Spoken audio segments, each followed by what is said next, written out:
gone through a breakup recently, you may find yourself stuck in an endless loop of questions. This can especially come up if you went through a breakup and the person you were dating or you were with for a long time didn't really give you any answers. No clear understanding of why they wanted to leave the relationship or why the relationship wasn't working for them. Maybe they said something like, "It's not you, it's me," or "I'm just not ready for this," or "This isn't working for me." If they've given you not much clarity or kind of just like a general blanket answer for why this relationship isn't working for them or why they wanted to break up, that can put you in this state of trying to figure it out yourself. You may be asking yourself, why did they treat me this way? What went wrong in the relationship? What could I have done differently? Even things like, are they watching my stories? What are they thinking right now? Are they moving on after this breakup? And even, why aren't they reaching out now? All you can do is think about them and search constantly in your mind for answers to these questions. Maybe you've even picked up the phone and started searching on Google, or maybe you keep asking your friends why certain things happened or why this relationship ended. And so if this is you, I'm here to help you today. This is what this video is about. I'm going to help you break out of the questioning after a breakup so that you can feel better and move forward. First, real quick, in case you're new here, welcome. My name is Lindsay and I am the Real Love Alchemist, and I help you go from bad relationships to real love with the magic of subconscious work. So in particular, if you are feeling stuck after a breakup, if you're stuck in all these questions, watch this video here. I'll give you a quick way to get out of it. But if you're still feeling stuck and you're wanting to move forward, then this is specifically what I help my clients with. I'm a coach and I'm also an energy healer. And so I help my clients to release the energies that are keeping them stuck after a breakup. And these could be anything from grief, feeling abandoned, feeling anxious. We can work on releasing negative beliefs from the breakup, energetic cords. So whatever you need help with to release, that's what we can do here. So to learn more about working with me, click on the link in the description. Okay, so back to the questioning. So when we are asking these endless questions in our mind about why this might have happened or why they did this or what they're doing now or why the relationship ended or maybe why they blocked me or why they didn't block me or why they unfollowed me, the questions can be endless. But what we're really doing when we're asking those questions is we're trying to get out of the pain that we're in. What we're hoping for when we're asking these questions is to get an answer that makes the pain go away. And for many of us, this is probably not conscious, but this is really what's happening at a deeper level when we're going into these questioning loops. We feel hurt by this person's behavior, our ex's behavior, or maybe something they said, or maybe just the fact that this relationship is over now. And we think that if we get a satisfactory answer to the question in our minds, then that's what's going to help us to feel better. We think that if we understand their behavior or we understand them, then that will make us feel better too. We can feel betrayed or abandoned, and the mind will start churning because it goes, I see you're feeling pain, I can help you with that. And then it starts in this endless loop of questioning. So in those times when we are in the questioning loops, we're trying to solve the emotional pain that we're experiencing through the mind. And unfortunately, it doesn't work like that. Trying to solve the emotional pain through the mind will actually keep us stuck in that emotional pain. And I'm going to explain why here in a second. Now, I don't want to say that there's no benefit to using the mind to get out of emotional pain. There are really helpful modalities that we can use. Like one of the ways that I kind of do this with the mind is for me as an energy healer, I work on releasing some of the negative unconscious beliefs that might be happening in the mind that are contributing to the emotions that we experience. So that's something that's real. Also, modalities like CBT, cognitive behavioral therapy, they can help to reframe how we see things, and that can help us to feel better. So there is some merit to working with the mind. But when we're in this endless questioning loop, That's one of the things that doesn't really bring any healing and resolution.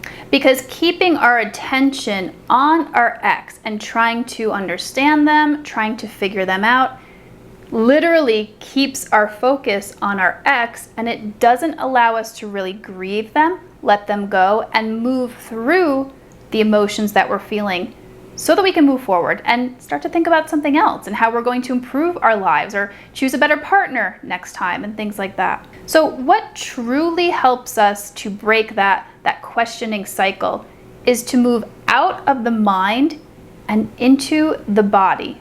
If we can sit with the sensations that we're feeling, aka emotions, I call them sensations because when you focus on the body, they start to feel like just different sensations. So if we can bring our attention out of the mind and into the body, then we can allow the emotions that we're experiencing to move through us, and then we'll feel better. So I'm going to actually show you how to do this today. I'm going to walk you through a little meditation here, some basic steps that can help you get, again, out of the mind, out of that looping questioning, and into the body so that the root of the questioning, the emotional energies, can move through you and you can move forward. So you're going to just start by getting somewhere comfortable. Like I'm in a chair here. That's perfect. You can lie down, you can sit on a couch, wherever you're comfortable. And you're just going to start by focusing on your breathing.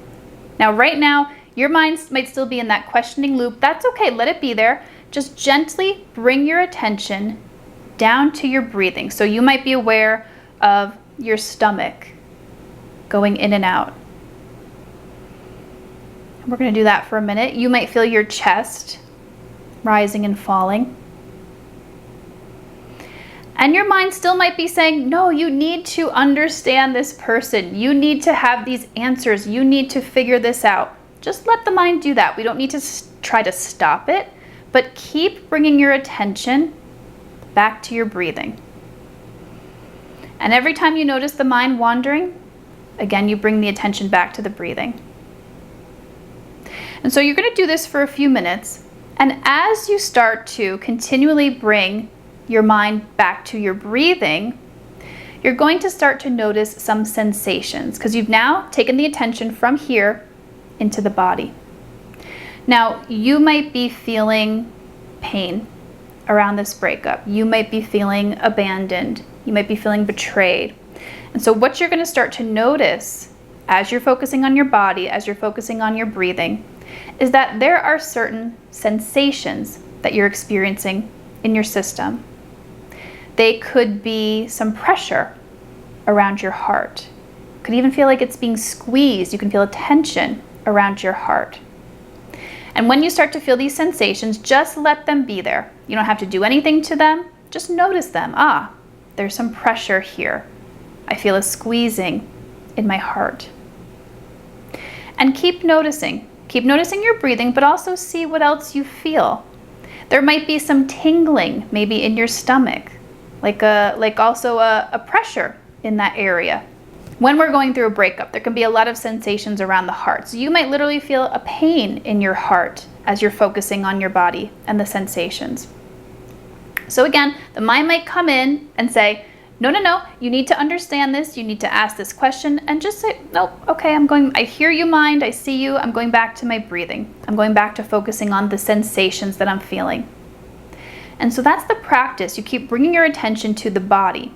And what you will notice as you keep doing that is the sensations don't stay the same. They'll start to shift, they'll start to move. Maybe the pressure in your heart moves to a tingling feeling, or more of a pulsing sensation. That's what is supposed to happen. When you start to feel that, when you start to notice that, that's the energy moving through you. It's no longer getting stuck because your attention is all up in the mind. When you bring your attention to the sensations, it starts to move, it starts to flow through you. So if you keep doing this practice, you will eventually find, as you focus on the sensations, that eventually, at some point, they will shift enough to where they're actually no longer there anymore. Or maybe some other sensation has emerged, and we can say, maybe the emotion that you're now feeling is anxiety. And you would be present with however that anxiety is experienced in your system. Maybe that could be like butterflies in the stomach or a little bit of an increased heart rate. And so you would just bring your attention there. There's nothing wrong with it. You don't have to change it. You just notice it. It's a noticing energy of, oh, I see that. Oh, I see that I'm having some butterflies in my chest. Let me just notice that. This practice, what you're doing here, this is actually the core of self-love. That's how you do it. You allow all of these emotions, all of these sensations to be there. You let them move through you because there's nothing wrong with them. These are just experiences that are wanting to move through you. So again, as you bring your attention to the body, you will notice the sensations will shift. And if you stick with it enough, eventually they will move on through to where you are left with a feeling of acceptance, a feeling of peace, even happiness and joy will eventually emerge when you keep doing this practice. And when you're first starting this out, you don't have to do it for that long. If it's really difficult to sit with these sensations and the mind is just going crazy, you can start with just a few minutes at a time. It's kind of like a muscle that you build up. You build up the reps. You start with a short amount of time, and then as it gets easier, and as you start to notice, these sensations are shifting. I'm actually feeling better when I do this, then you're more motivated to continue that practice and do it for longer and longer. This is a practice that I actually use almost every day at this point because I still have things that I'm working through and sensations and emotions that come up within me. And so I every day consciously get my attention out of my mind and back into my body. And that's when I notice just what I'm describing to you. The sensations start to shift and eventually I'm left with peace and acceptance. Now, if you have done the practice in this video here and you still feel like you're stuck, you still feel like you're not moving forward, like I said earlier in the video, I can help you with that. This is where energy healing can come in and sort of get these energies moving a little bit where they're really stuck. So again, if that's you, click on the link in the description to learn more about working with me. If you're experiencing a ton of emotion and a lot of this questioning after something that wasn't even a relationship, maybe it was just a situationship and you're feeling really bad about this, check out this video here.